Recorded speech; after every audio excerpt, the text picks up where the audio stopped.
What's up, everybody? It's your pal, the Coin Guy, here with my good buddy, Alexia. Today, we're going to be talking about Islamic coins. We're going to look at some of the work Alexia has been doing, learning about Islamic coins. And yeah, this is going to be another kind of mini lesson, so enjoy.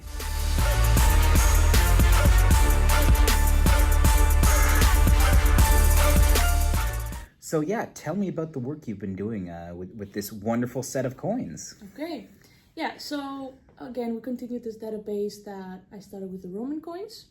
So the basic details were the weight and the diameter, as well as some material composition wherever we could recognize. But there is, of course, this language barrier, right? Because now I cannot easily distinguish the characters anymore, or the words. So I focused a lot more on recognition rather than studying the coins and really, like, let's say, memorizing a lot of their details. So one example is, for example, this para. So it just so happened that it was the first coin that I picked up and showed Jonathan. And I asked him, yeah, what is this basically? So he said, okay, you have the togra, which is a seal. And then I started recognizing it as a symbol throughout a bunch of coins. So I would just separate the coins that had the togra and then try and use Google and scroll through different pictures of coins to find out a little bit more about the specific one that I would be holding. But yeah, that's also part of the process, how it can be very easily a task of pattern recognition rather than pure studying or pure academics. And then, for example, with this specific coin, it has a half moon. So I just Googled, para with half moon, and then I would start scrolling the different images, trying to find one that was similar, and trying also to see on the coins that are similar, what are the terminologies that are being used? What are the words that are being used to describe them? Just going by using that. So basically how to structure this database to give as much detail as I can to the next person that's going to come and see them. Yeah. So yeah, that was mostly it for me.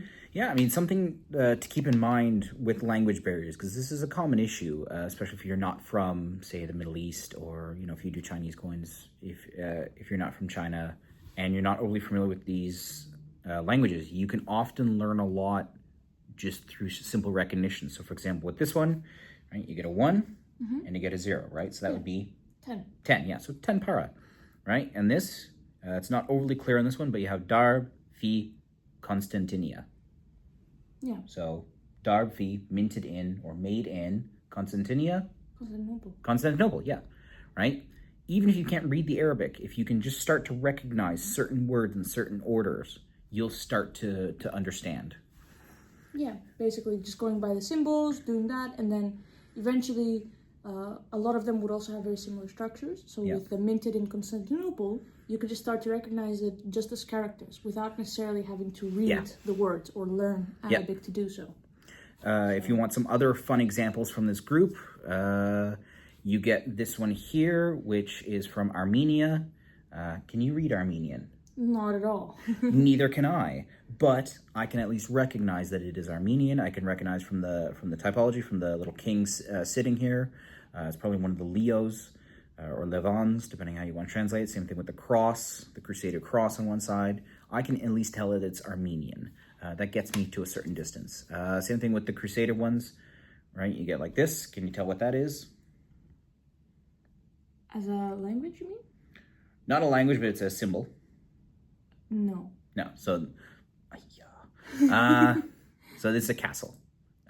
Basically kind of a Crusader castle. And you get these lovely deniers and these kind of French Crusader coins. And of course, on the other side, you get the cross. Very easily recognizable. Yeah. A lot of these are just sorted by the Crusader cross already. Yeah. So, yeah. And this is actually something very interesting, because this actually just came as just a pack of basically miscellaneous Islamic coins. So it meant that you got a couple Crusader and Armenian ones thrown in. There's, this particular one right here, which is actually Kushan. So predates Islam by about 600, 700 years. And from India, you get random things thrown in. So you get something like this, which is actually probably Seljuk, or kind of one of these Turkic dynasties from the Middle East, basically pre-Mongol. And typologically, you start to be able to build a better picture. Same thing on this one. You'll see there's something that appears on most Islamic coins. Do you remember what it's called? The prayer that starts with La ilah, right? Exactly. Yeah, the Shahada. La ilaha Muhammad Rasulullah. There is no God. Yeah, etc. This shows up in many, many coins. And when you start to be able to identify that, that also helps with things like photographing, right? Exactly. Because you start to be able to understand, okay, that's going to be this side. It's in this direction. It makes life a lot easier. So, I mean, what are some other challenges you had with this? Well, eventually, yeah, it got to a point where I had done a lot, let's say around 50 or 60 of these coins, and then I came across coins that I started not recognizing. I thought that my Arabic was broken. Like, there was just nothing I could call upon. No La ilah, no Arabic characters, no, like, symbols. And then I thought, okay, yeah, what am I going to do? And so eventually I just came to Jonathan and I asked him again, because, yeah, I just couldn't solve this one. But yeah, it turned out to be a Tonka. Yeah, so these are actually from Sri Lanka. So it's Sinhalese, it's not Arabic. But these basically show some sort of a king or priest dancing, and then it's got his name on the other side. These are a very, very common type. We get these all over the place. But they often get mixed in with that kind of Islamic or Middle Eastern type of coins, just simply because they're common. But that's an interesting challenge, again, as I said before, when you had like some of the Armenian, which you don't speak Armenian, neither do I. When it's Sinhalese, you don't speak Sinhalese, neither do I. This is a common challenge that we see in this field.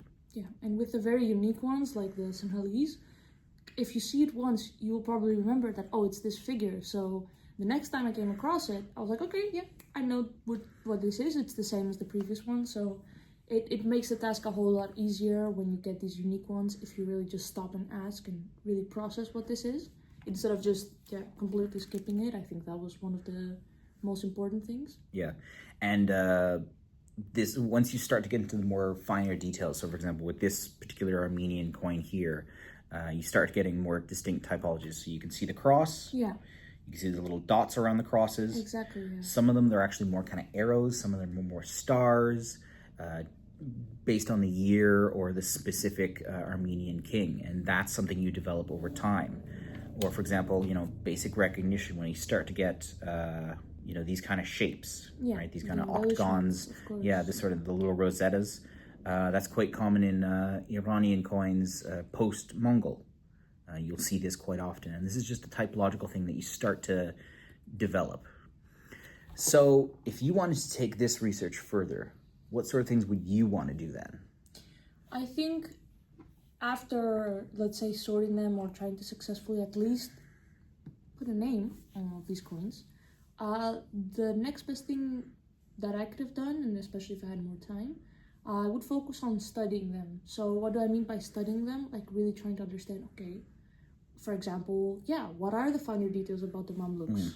What did they do? What were their actual currencies, right? Because, while sorting them, of course, I'm not going to sit and remember every single type of currency and every single type of coin that they might have made. You should. I want to, but not enough time.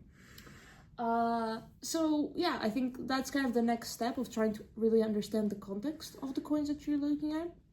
And then eventually, after doing that once or twice, you'll start learning probably these languages as well, trying to understand these Arabic characters. Yeah, and then the more you want to take it, I guess, these have a lot of details. Like, you can go really deep on, even how big the figures are, all of these things on the coin can tell you a lot of things. So it's just a matter of how long do you want to study them for. Yeah, cool. That's all for today. I hope you learned something. I hope you begin your numismatic journey the same way Alexia did. And if you have any questions, throw them in the comments. Don't forget to like and subscribe, and I'll see everyone next time. Bye-bye for now. Bye.